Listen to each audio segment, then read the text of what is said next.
Dragon, SpaceX, we have pulled go for recovery personnel approach. Expect fast boats alongside in 1 minute.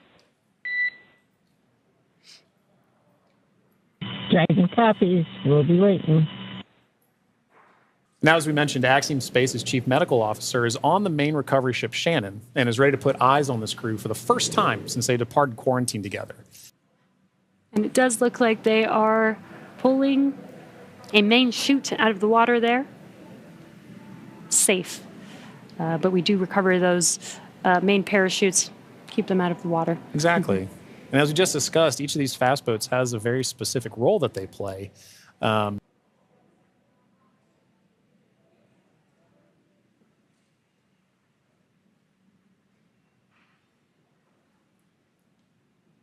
now looking at some additional views that we're getting in of the fast boats making their contact with the Dragon spacecraft. And we should be seeing a crew member actually climb on board the spacecraft, Yep. do some final safety checks, and then help begin setting up the rigging for the spacecraft to be lifted out of the water. That's right. It's all part of a coordination, a choreography of events, right? Getting from spacecraft is in the water. What are the next few steps that have to occur before we can get Dragon onto the recovery vessel Shannon? We're taking this time to make sure that we're operating smoothly, that we're operating safely, so that we ensure a safe return for the crew on board the vessel and back home to their families and teams.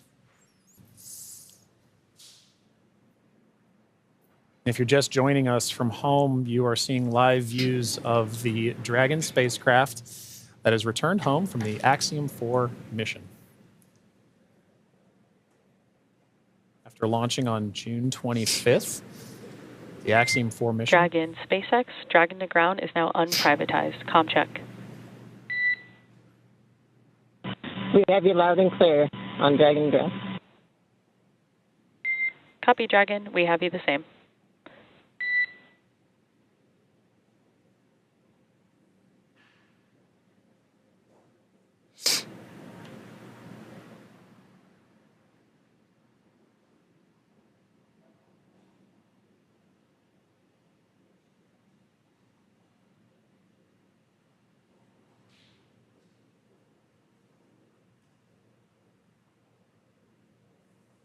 You can now see on the screen SpaceX support personnel beginning the rigging procedures to ensure that the Dragon spacecraft is rigged. SpaceX, be advised, we're going to step into transitioning the forward link. COM will be unavailable for approximately 5 minutes. Rigging continues nominally. Dragon copies. 5 minutes. LOS.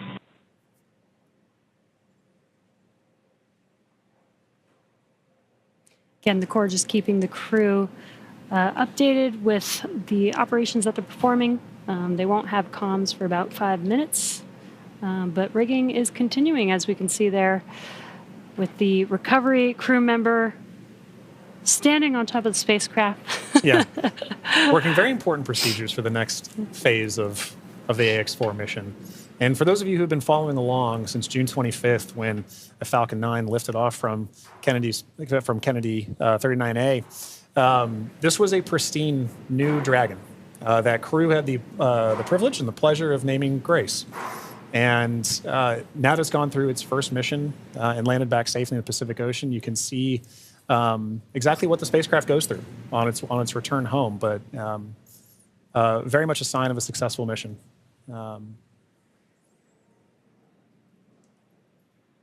Yeah, I love the tradition that the first crew that flies in the spacecraft get to name the spacecraft.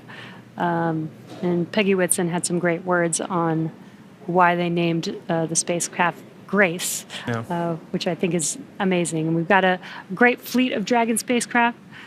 And speaking of Commander Peggy Whitson, she's actually our third frequent flyer. Yeah. Our first frequent flyer was Michael Lopez Alegria from Axiom Space. Yeah. Second being Jared Isaacman when he flew on the Polaris Dawn mission. And now Peggy Whitson flying for a second time on a Dragon spacecraft. At SpaceX, we're trying to make these vehicles reusable, just like aircraft when you fly and fly over again multiple times a day. And we're getting closer and closer to that with the same crew members Exactly. flying again, Exactly. which is awesome. And it's important to note, right, that kind of mission-to-mission lineage, right, allows crew members like Peggy Whitson, like Michael Lopez Alegria, to better help inform the next crews that are coming with them, right? The more familiarity that you get with the vehicle, the better equipped you are on your mission. And I, as a personal Peggy super fan, I cannot imagine a more fitting astronaut to be able to give a name to a new vehicle. I love the messaging behind why they chose to name it Grace. And to your point, Jesse, about the frequent flyers, I loved that during launch we could see I don't know if it's a new tradition potentially, but we got to see some boarding passes that SpaceX provided to the AX4 crew, and because of her frequent flyer status, Peggy Whitson got a gold boarding pass, and I absolutely adore that she was able to have that distinction. Yes, just add it to her resume. Yeah, you can add it to the resume. SpaceX frequent flyer.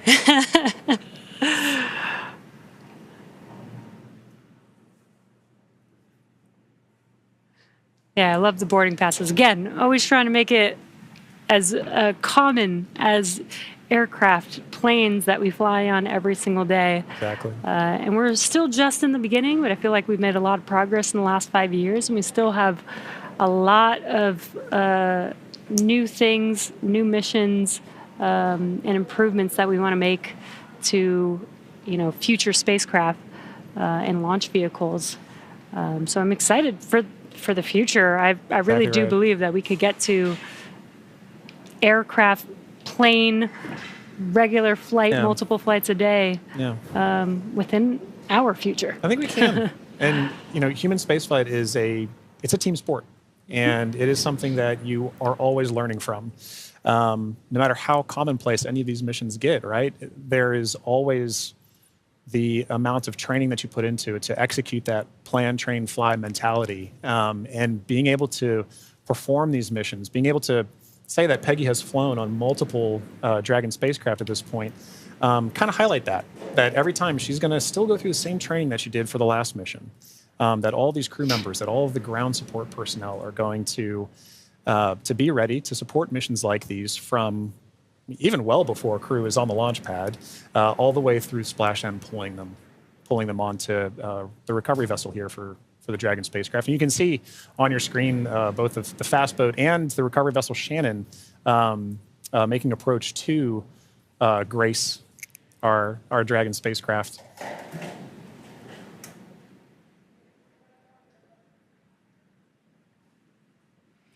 There you could see what we call the Dragon nest.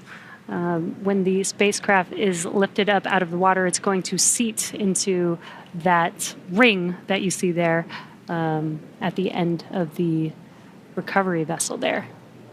And once the spacecraft is nestled into the nest, it'll translate to a deck that meets the height of where the hatch on the Dragon spacecraft is. That'll enable the crew to egress or exit the spacecraft easily onto a platform in the recovery vessel.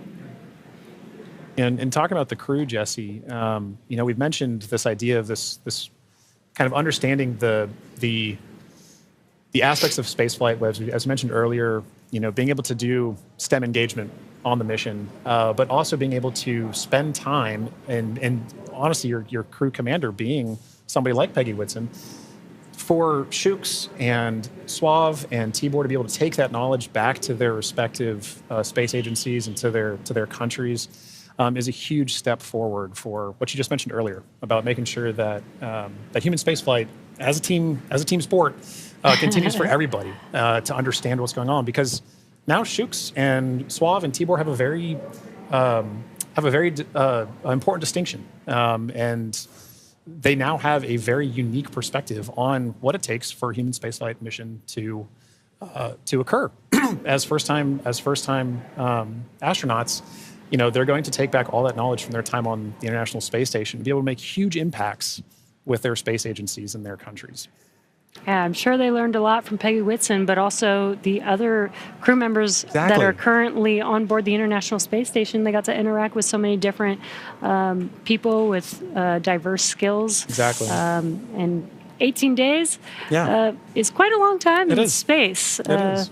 So it's a good amount of time. I believe this is the longest duration for an Axiom space mission so far. That's right. You know, we heard a lot of those kind of sentiments shared between the AX-4 crew and the Expedition 73 crew currently on the International Space Station during their farewell ceremony, during their undocking last night. It really kind of underscored the aspect of once you're up there, once that hatch is open, it's all one team. Mm-hmm. It is.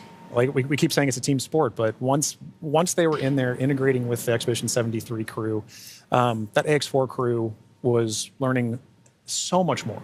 And it was highlighted in everything that they were able to execute, right? We mentioned earlier over 60 research projects, over 20 STEM engagements, outreach events. Over 18 days, that's an incredible amount of time packed into their timeline, just coupled with sleeping and being there, but also like the aspects that they're not timeline, but engaging with the crew, sharing cultural touch points, understanding each other, getting to learn each other. And they did have the benefit of getting to meet this Expedition 73 crew before their flight. So by the time they were opening that hatch, they kind of knew each other. And I think it's an incredible aspect of this mission for sure. That's so awesome. Yeah. I wonder what their comms were. I'll meet you in space. Exactly right. I wish I had the ability to say that. That'd be so cool. One day when we're all able to fly in space. All right, sounds good. I'll see you in space then. See you in space, John.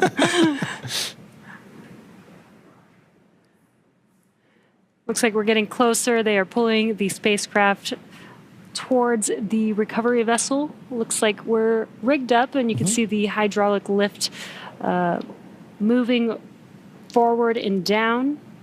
And then it will begin to lift the spacecraft out of the water and again into that Dragon nest that you see there on the recovery vessel.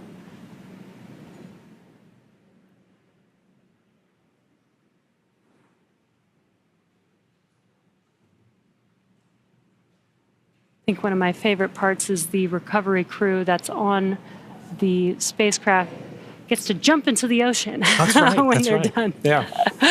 And it's nighttime in the Pacific, so it might be a little cold.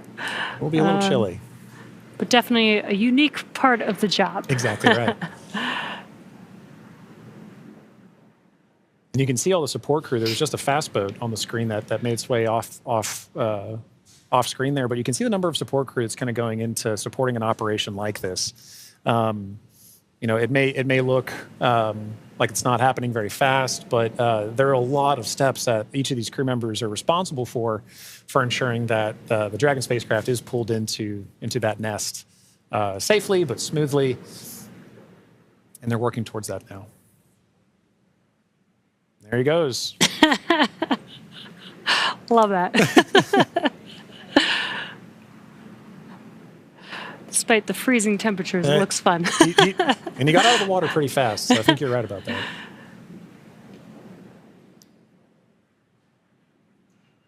All right. Looks like lift is about to begin.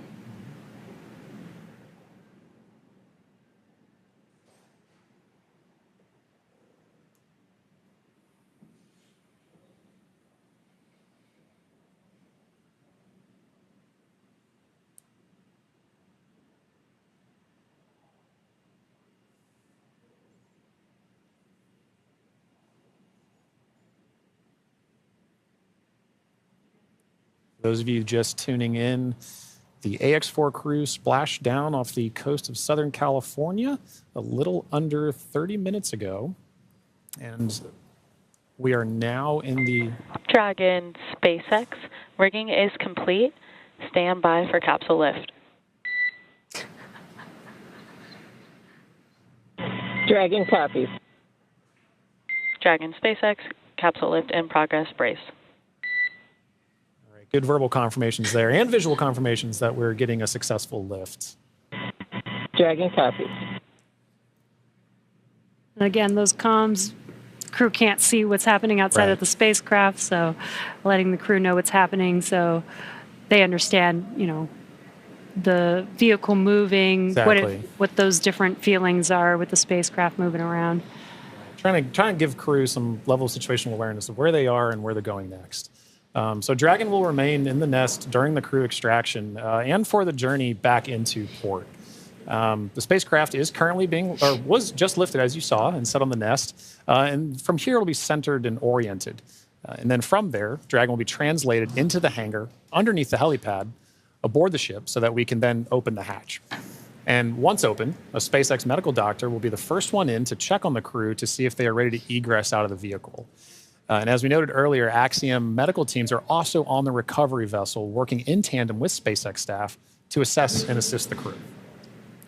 The astronauts will egress, or what we call exit, from Dragon's side hatch, pending spacecraft orientation in the water. Before opening the hatch, the spacecraft's cabin pressure must be equalized with the outside environment.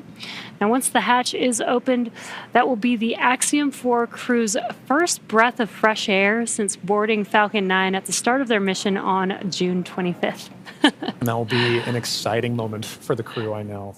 But for the crew and also for the ground crews, getting that first confirmation of your crew exiting the spacecraft, getting good medical checks, and then coming out and giving a thumbs up is something everybody wants to be able to see, and we'll be able to see it soon. Yeah. And it looks like the spacecraft is nestled into the nest. Dragon, SpaceX, welcome aboard the recovery ship. Apology for the delayed call earlier. We are still working to transition the forward link. Recovery personnel are completing their final checks, and I will let you know when we are ready for translation across the deck to the egress platform.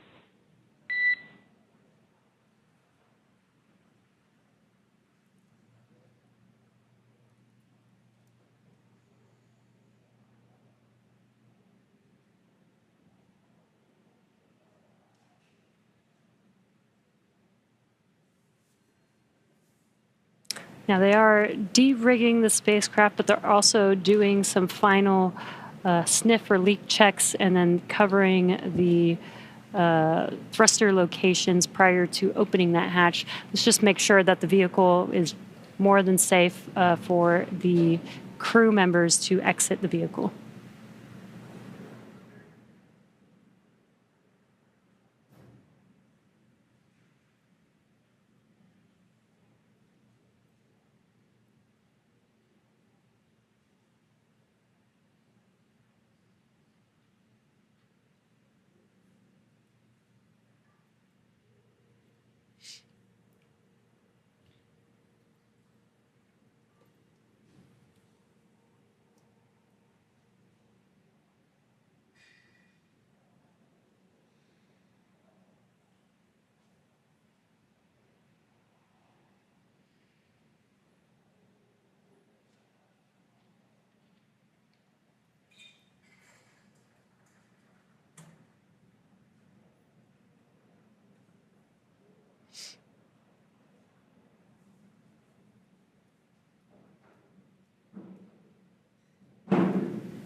Again, if you're just now joining us, the Dragon spacecraft has been lifted onto the recovery vessel Shannon. Now the recovery crew is safing the vehicle. They're putting some covers on the thrusters of the vehicle just to ensure, now that the spacecraft is no longer in operation, we don't need those thrusters. They did some sniff checks before they put some covers on it. SpaceX, comm check. We have you loud and clear in Dragon. Copy that, Dragon. We have you the same. Welcome aboard the recovery ship. We are working to troubleshoot the forward link transition. Stand by for translation across the deck. I'll let you know when we're ready for that. Okay, copy.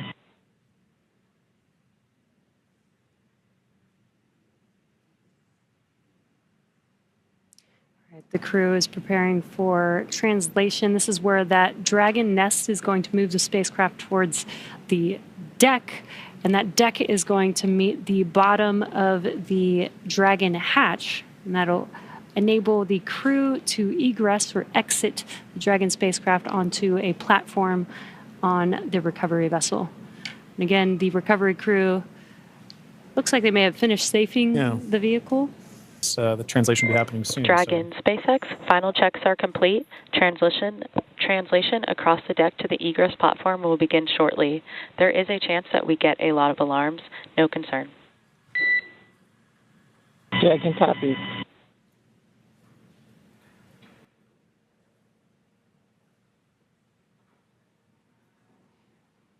And we have movement. Translation is beginning.